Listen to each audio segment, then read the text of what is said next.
فیروز ویلمی کے بعد ہشنس ویلمی آزاد کے پاس پہنچا اور پوچھا، کیا فیروز یہاں آیا تھا؟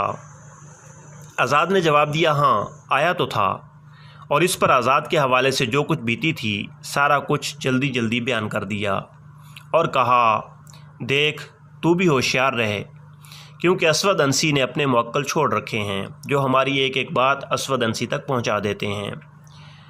اگر تیری شکایت بھی موکلوں نے اسود انسی تک پہنچا دی تو ہم دونوں بھی خواہ مخواہ مارے جائیں گے۔ ہشنس ویلمی نے کہا، میں موت سے نہیں ڈرتا۔ آزاد نے اس کو سمجھایا، میں یہ کب کہتی ہوں کہ تم لوگ موت سے ڈرتے ہو، لیکن یہ ضرور کہوں گی کہ ان دنوں اور ان حالات میں تم دونوں اپنی جانوں کی پرواہ کرو اور زندہ رہو۔ ہشنس ویلمی نے مسکراتے ہوئے کہا، تم نے سنا ہوگا اپنے معاملات میں